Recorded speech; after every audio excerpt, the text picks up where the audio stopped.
की आहुति दी। हिंदुस्तान के इतिहास का वह सबसे कलंकित दिन, जिसके बारे में सुनकर हर हिंदुस्तानी का खून खौल उठता है, और वह था जलियांवाला बाग हत्याकांड, जहां जनरल डायर की गोलियों के कारण हजारों बेगुनाहों को मौत के घाट उतार दिया गया।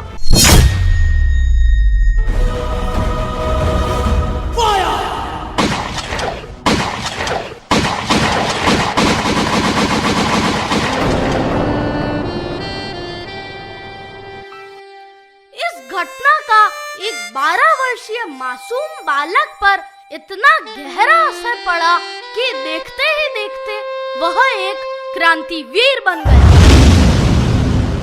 जिसका नाम था भगत सिंह।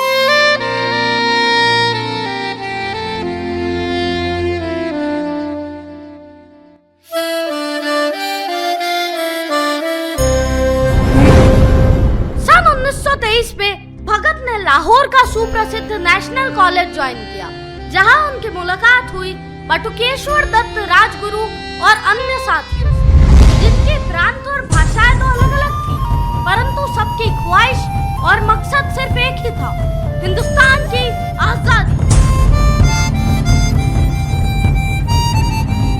हम जिएंगे और मरेंगे ऐ वतन तेरे लिए, दिल दिया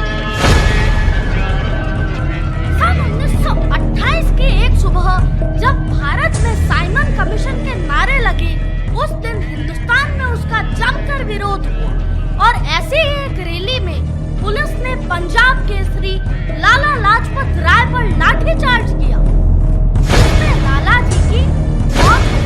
हम जिएंगे और मरेंगे ऐ वतन तेरे लिए।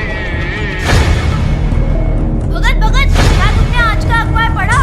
भगत, लाला जी अब हमारे बीच में नहीं रहे। भगत, आज का अखबार पढ़ो, उन अंग्रेजों ने पीट कर हमारे लाला जी की हत्या कर दी। भगत, अब हम क्या करेंगे? बस यूं ही हाथ पे हाथ मेरे बैठे रहेंगे? करना वही है जो लाला हरदयाल ने सिखाया था और जो मेरे गुरु करतार सिंह ने कहा था, मतलब वही, हाथ के बदले हाथ, आँख के बदले आँख और जान के बदले जान। की हवस नहीं, किसी पे कोई वश नहीं, क्या जिंदगी है ठोकरों पे मार दो, मौत अंत है नहीं तो मौत से भी क्यों डरे, ये जाके आसमान में दहाड़ दो।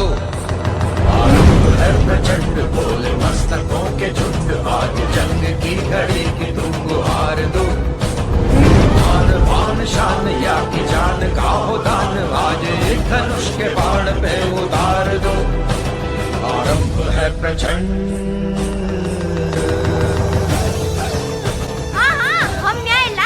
और इस देश को आजादी दिलाएंगे। भगत सिंह और उनके साथियों ने अपने विचारों को घर घर तक पहुंचाने की ठान ली थी, और इसके लिए उन्हें एक बड़े कारनामे की जरूरत थी, जो था सेंट्रल असेंबली का एक स्पेशल सेशन। वो दया का भाव या कि शौर्य का चुनाव या कि हार, जिसके दौरान उन लोगों ने बम गिराया और पूरे देश को एक नया नारा दिया, इनकलाब जिंदाबाद।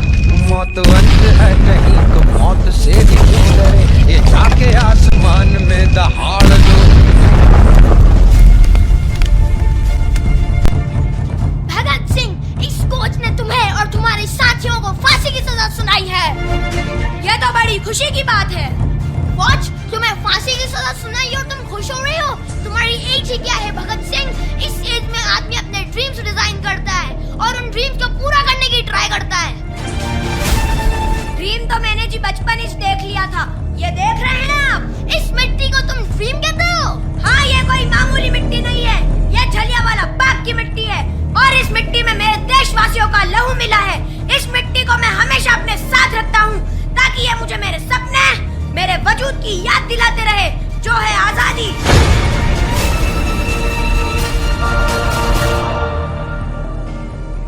तुम्हें क्या लगता है तुम्हारी फांसी से आजादी मिल जाएगी? देखो Bhagat Singh, you are a good human being, बस एक बार हमारी गवर्नमेंट को अपॉलॉजी लेटर लिख कर दे दो, मैं पूरी कोशिश करूंगा कि तुम्हें फांसी ना मिले। जब मैं 3 साल का था तब मेरे चाचा जी स्वर्ण सिंह शहीद हुए। जब 8 साल का था तब मेरे गुरु करतार सिंह शहीद हुए। अब आप ही बताएं, जो बच्चा कुर्बानियों के बीच पला बड़ा हो वो आपकी सरकार को माफीनामा भेजे। माफ कीजिएगा, पर अब आपकी गुलामी की जंजीरें कमजोर पड़ती जा रही है। Nothing can be changed in one day, Bhagat Singh. तुमसे पहले भी बहुत क्रांतिकारी आए थे, पर उनको अपनी मौत के अलावा कुछ नहीं मिला। लिख रहा हूँ, अंजाम जिसका कल आगाज आएगा, मेरे लहू का हर एक कतरा इनकलाब लाएगा। इनकलाब जिंदाबाद, इनकलाब जिंदाबाद। ऐ वतन तेरे लिए। अब फिक्र ना कीजिए, फांसी के लिए भले ही रस्सियां कम पड़ जाए, लेकिन गले कम नहीं पड़ेंगे। दिल दिया है जान भी देंगे, ऐ वतन तेरे लिए। तो ठीक है, कल सुबह 7:30 बजे तुम्हें फांसी दी जाएगी। दिल दिया है जान भी देंगे, ऐ वतन तेरे लिए। भगत सिंह हिंदुस्तान के इतिहास का वो व्यक्ति था जिन्होंने अपनी मातृभूमि को अपना सब कुछ समर्पित कर दिया और अंग्रेजों का डटकर विरोध किया और उनकी गुलामी को कभी स्वीकार नहीं की। ऐ वतन, तुम्हारी अंतिम इच्छा क्या है भगत सिंह? आबाद रहे तू। हम तीनों यारों को एक बार गले मिलने दिया जाए। आबाद रहे तू, आबाद रहे तू, आबाद रहे तू। सरफरोशी की तमन्ना अब हमारे दिल में है, देखना है जोर कितना बाजुए का दिल में है। वक्त आने दे हमारा, दिखा देंगे तुझे आसमां। हम अभी से क्या बताए, क्या हमारे दिल में है। मेरे आबाद रहे तू। जय हिंद, जय भारत, भारत माता की जय। वंदे मातरम। ऐ वतन वतन मेरे आबाद रहे तू। ऐ वतन वतन मेरे आबाद रहे तू। मैं जहाँ रहूं जहाँ में याद रहे तू। मैं जहाँ रहूं जहाँ